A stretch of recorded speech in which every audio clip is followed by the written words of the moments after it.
Last Sunday was the 3-month anniversary of Hamas's attack on Israel.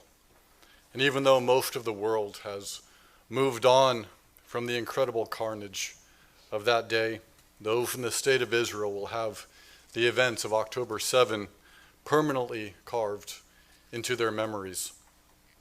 Some commentators have called the attack Israel's 9/11, and that's actually a gross understatement.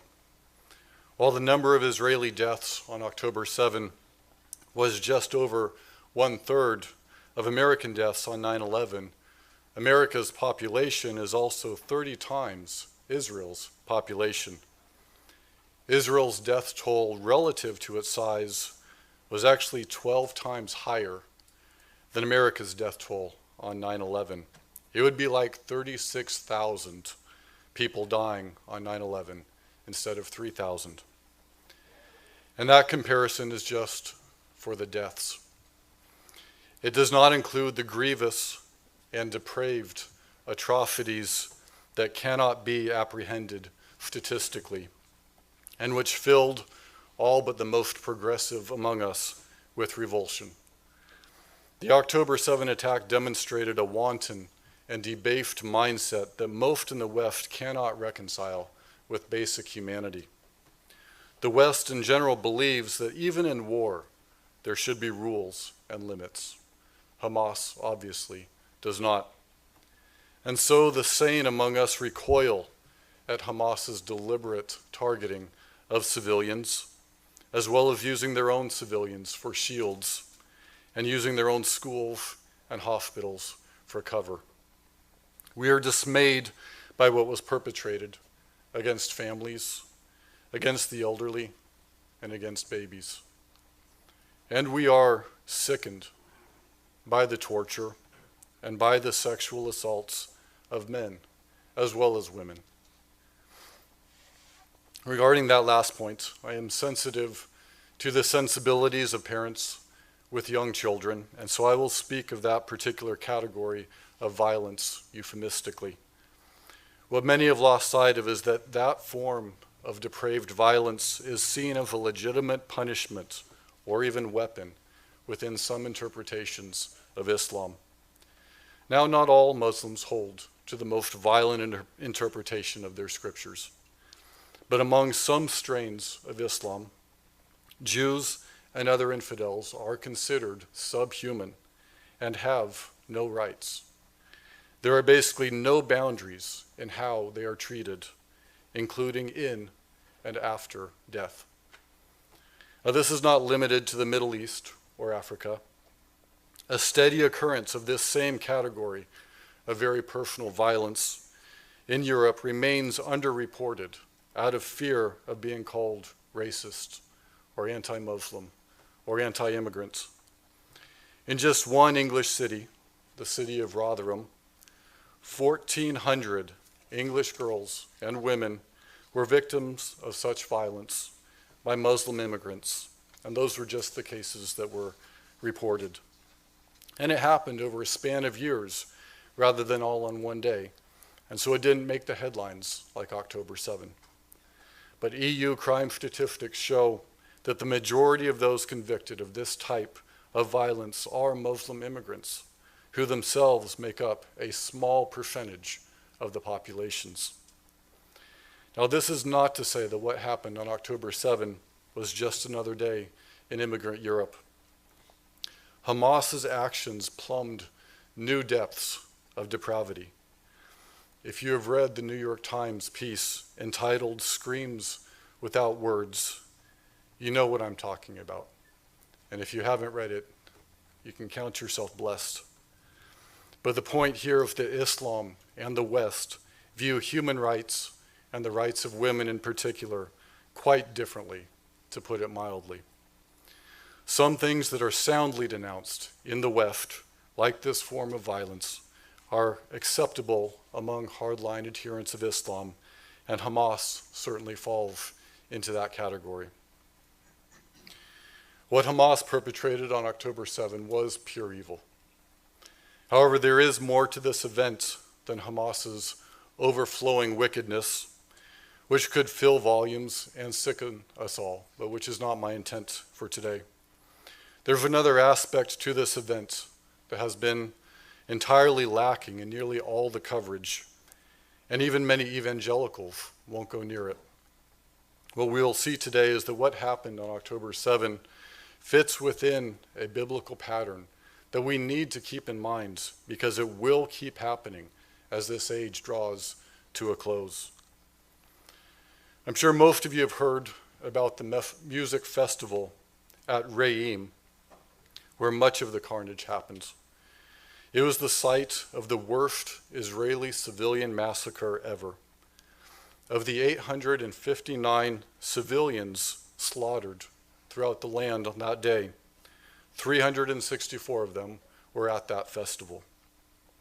If you do the math, that means that 42% of civilian deaths on October 7 took place at that festival, as well as many of the aforementioned acts of personal assault and unspeakable deeds. The Times of Israel called the festival an all-night desert nature party and said it was held in honor of the Sukkot festival, Sukkot being the Hebrew word for tabernacles. If you remember, October 7 was the 8th day and also a weekly Sabbath. This festival was allegedly part of tabernacles. But if you dig deeper, a very different picture emerges. The festival was a desert rave with plenty of alcohol and drugs. It was named Supernova Sukkot and was produced by a group called the Tribe of Nova. They're out of Brazil. It was part of a traveling worldwide festival called Parallel Universe. And this was the first time that it had come to Israel. I'll read some excerpts from the official event flyer. The main image on the flyer is a Gaia symbol. And so the fountainhead of this festival is earth worship. I'm quoting from the event flyer. The most powerful and meaningful psytrance music festival in one of the most recognized and active psytrance nations is already making its way here, meaning to Israel.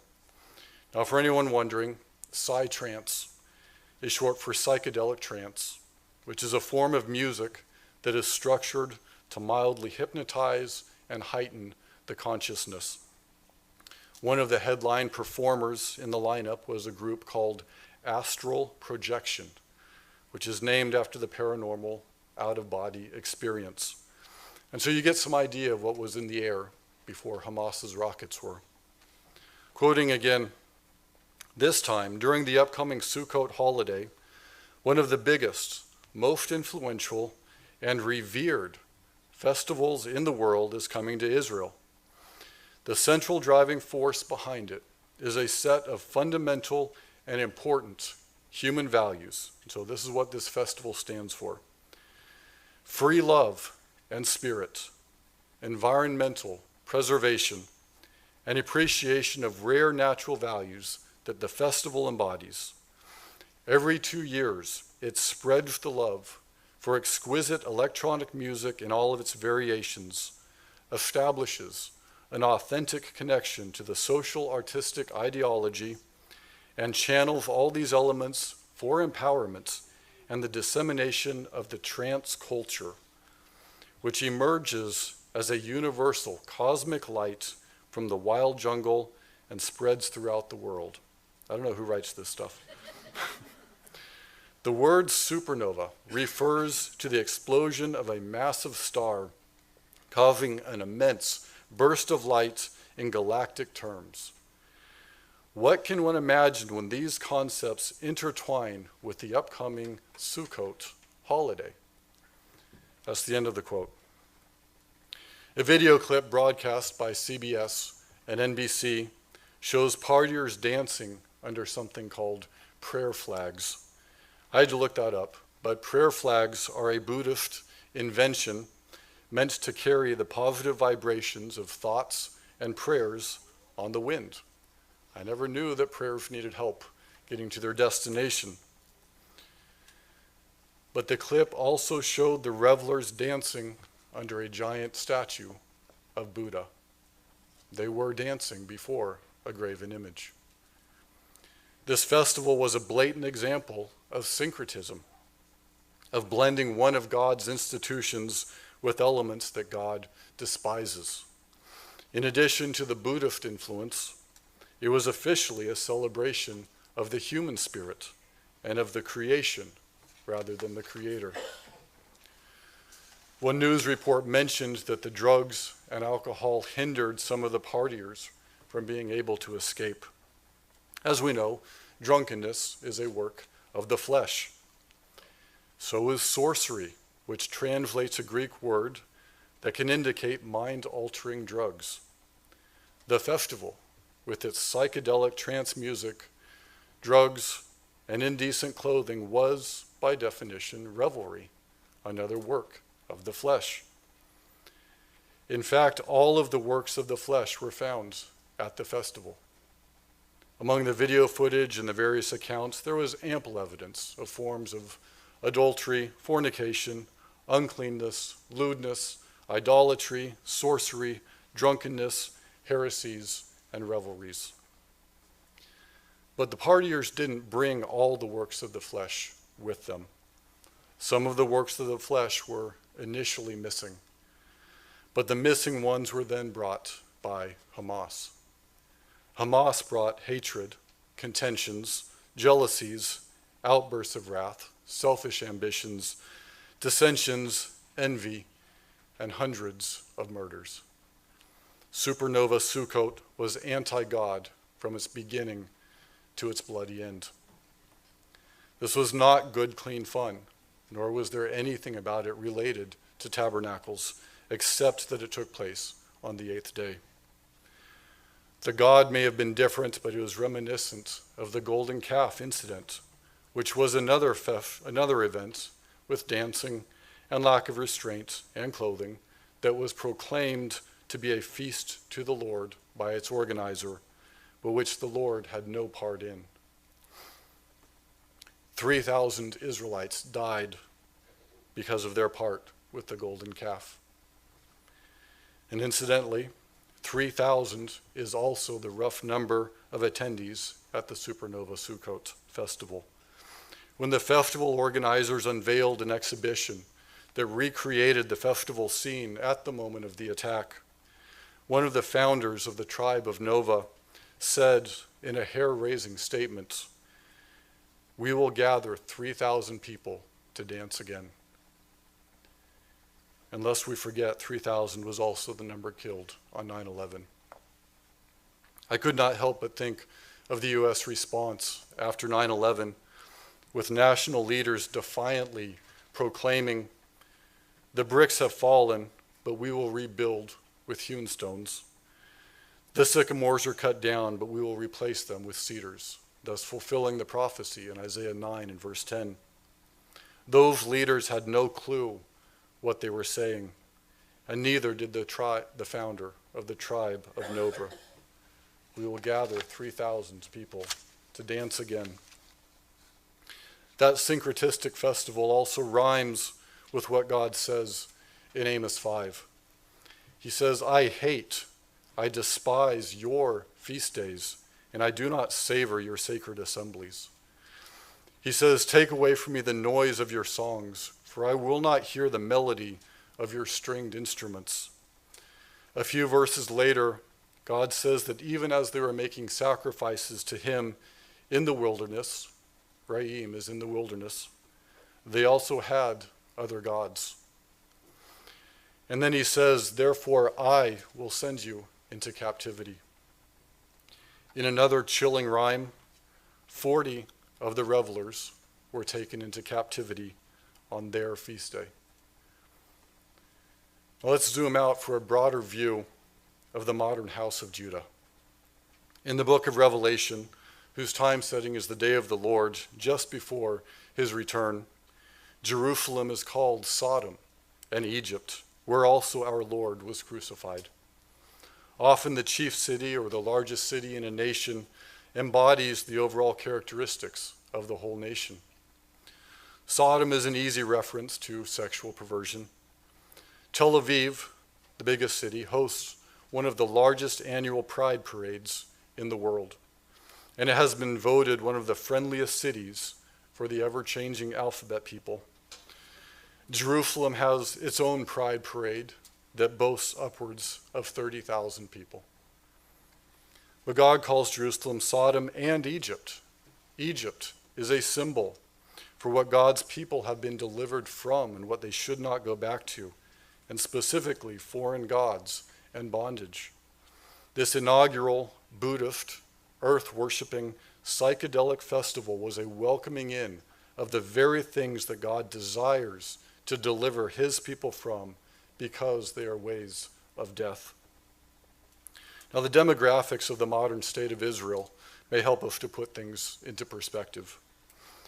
Last year, actually this is 2022, 45% of Israeli Jews identified as secular.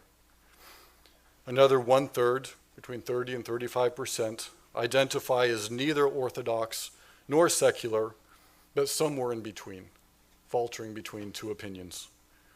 The remaining 20% or so practice a corrupted belief system that rejects Jesus Christ. As Revelation points out, Jerusalem was the location of the death of the Messiah. John highlights that for a reason in his prophecy of the end time. Jesus was killed, in part, because he testified that Judaism's works were evil, and because its traditions kept God's people from recognizing and accepting God in the flesh. It won't be until God intervenes that the house of Judah will mourn for the one whom they pierced. The events of October 7 fit a general pattern of God pulling back his hedge for the purpose of bringing calamity. God often uses enemies to chasten his people, and those enemies may be far worse than those being chastened. This was the complaint of the prophet Habakkuk. In Habakkuk 1, God and Habakkuk agree that the coming Chaldeans are awful. God himself describes the Chaldeans as being fierce, impetuous, dreadful, and terrible. Habakkuk cannot accept that God would suffer such a people to even exist, let alone use them to punish his own. But God did then, and he will again, and this pattern fits with October 7. As the scourge of secularism becomes ever more entrenched in the nations of Israel and Judah, God's word is scoffed at by unbelievers and disbelieved even by many claiming to believe.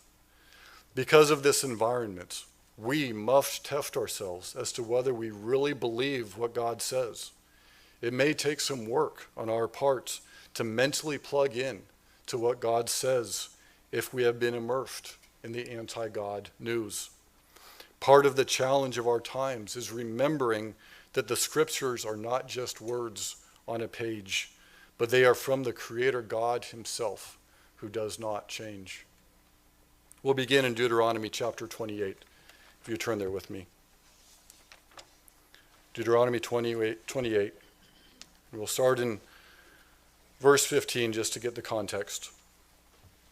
Deuteronomy 28:15, but it shall come to pass, if you do not obey the voice of the Lord your God, to observe carefully all his commandments and his statutes, which I command you today, that all these curses will come upon you and overtake you. All right, drop down to verse 32, and think of this in relation to the hostages. Your sons and your daughters shall be given to another people, and your eyes shall look and fail with longing for them all day long, and there shall be no strength in your hands. Drop down to verse 49. The Lord will bring a nation against you from afar and from the end of the earth, as swift as the eagle flies, a nation whose language you will not understand, a nation of fierce countenance, who does not respect the elderly nor show favor to the young. So while not all of the details of October 7 fit here, we can see the same general themes. The enemy did not come from the end of the earth, but from right next door, although some of them did fly like eagles. Even so, this shows that when God judges it to be appropriate, he will bring a ruthless enemy who has no regard for basic human rights. God gives a similar warning of evil that will befall his people a few chapters over in Deuteronomy 31. Deuteronomy 31, starting in verse 16. And the Lord said to Moses, "Behold, you will rest with your fathers, and this people will rise and play the harlot with the gods of the foreigners of the land, where they go to be among them, and they will forsake me and break my covenant which I have made with them. Then my anger shall be aroused against them in that day, and I will forsake them, and I will hide my face from them, and they shall be devoured. And many evils and troubles shall befall them, so that they will say in that day, have not these evils come upon us because our God is not among us?"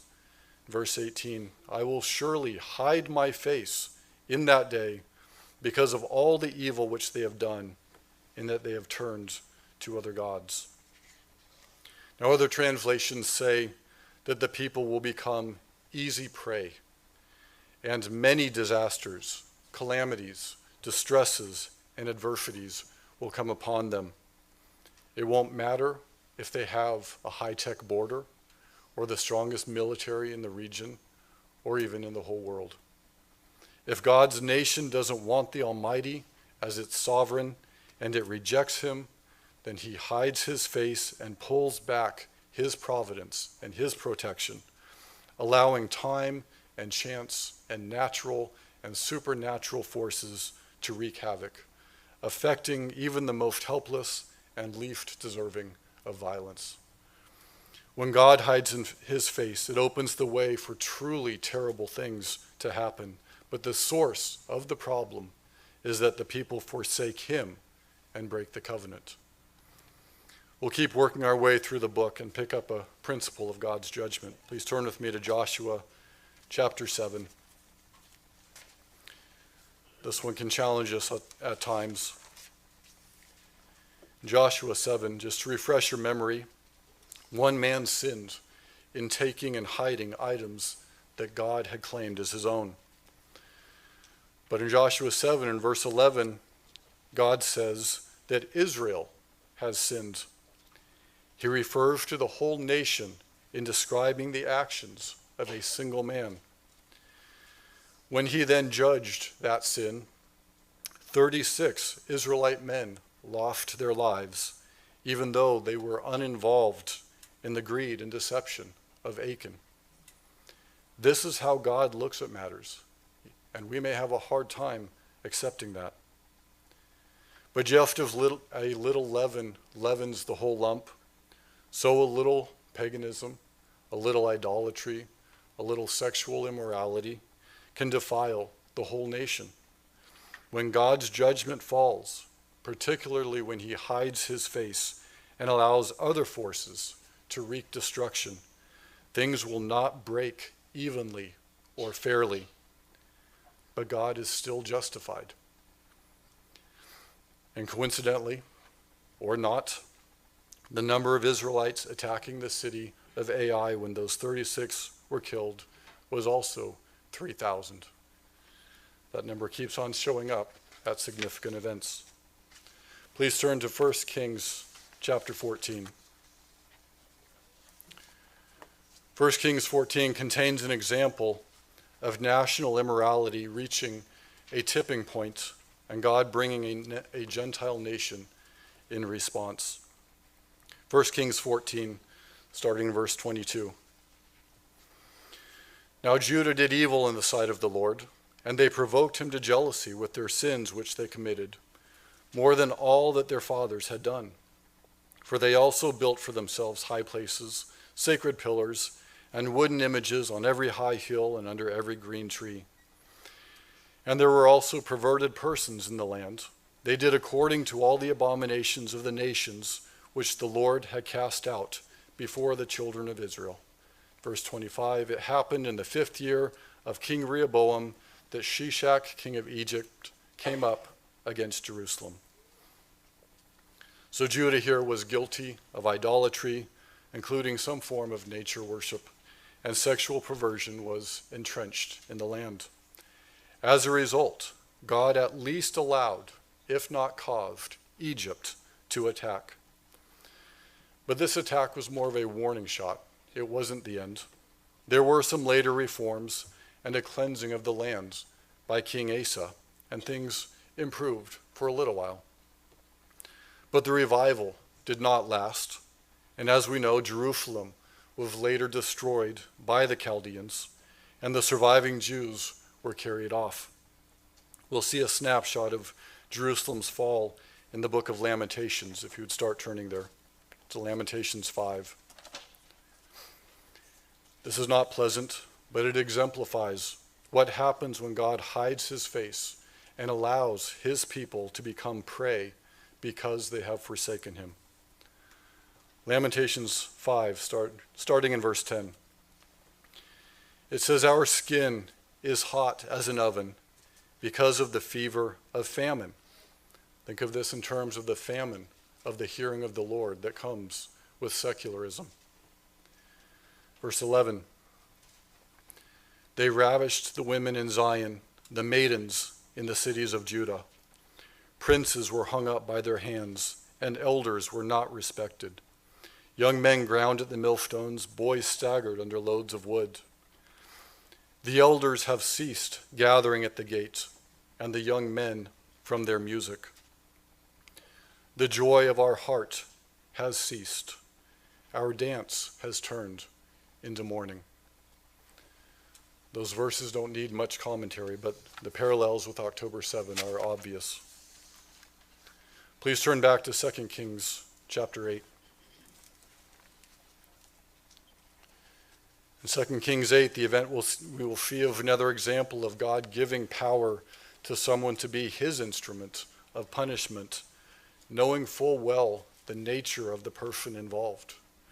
In this case, God's instrument was Hazael, who was about to kill the current king of Syria and take his place. You might recall that earlier, God had told Elijah to anoint Hazael, but Elisha is God's prophet now, and he's foretelling what will happen. 2 Kings 8, starting in verse 11. "Then he, Elisha, set his countenance in a stare at Hazael until Hazael was ashamed. And the man of God wept, and Hazael said, 'Why is my Lord weeping?' Elisha answered, 'Because I know the evil that you will do to the children of Israel. Their strongholds you will set on fire, and their young men you will kill with the swords. And you will dash their children and rip open their women with child.' So Hazael said, 'But what is your servant? A dog?'" He's basically saying, "Who am I that he should do this gross thing?" And Elisha answered, "The Lord has shown me that you will become king over Syria." God gave Elisha insight into the evil that Hazael would do to the Israelites. And the barbarity here is not far removed from what Hamas perpetrated on October 7. Yet the key point is that God was the one who made Hazael king, knowing all of his terrible traits. The carnal mind will ask where God was, overlooking that it was the nation that had moved away from God. It's as though all the previous and grievous sins are excused, but God hiding his face in response is the one thing that is inexcusable. Mankind in general does not take sin as seriously as God does. Mankind also looks at judgment differently than God does, and does not understand that the sin of just one person can reach out and affect others who may be completely uninvolved. As more of God's people forsake him, as they are, the danger increases that others of his people will be affected if he hides his face and allows evil to have its day, as he did with Hazael. Please turn to Zechariah chapter 14. Zechariah 14 is a prophecy of the day of the Lord, and God says that he will gather nations, Gentiles, against Jerusalem because of her apostasy. Zechariah 14:1. Behold, the day of the Lord is coming, and your spoil will be divided in your midst. For I will gather all the nations to battle against Jerusalem. The city shall be taken, the houses rifled, and the women ravished. Half of the city shall go into captivity, but the remnant of the people shall not be cut off from the city. Then the Lord will go forth and fight against those nations as he fights in the day of battle. So first God gathers the nations against Jerusalem, but later he fights against those nations. He uses terrible nations for his own ends because he is sovereign.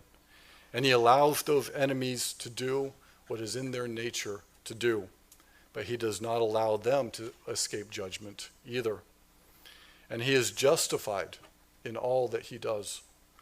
The question for us is whether we fear him enough to accept his judgments, and whether we grieve as much over what causes God to hide his face as over the terrible effects when he does. Please turn to Ezekiel chapter 9. Ezekiel 9, starting in verse 3. Now the glory of the God of Israel had gone up from the cherub, where it had been, to the threshold of the temple. And he called to the man clothed with linen, and who had the writer's inkhorn at his side.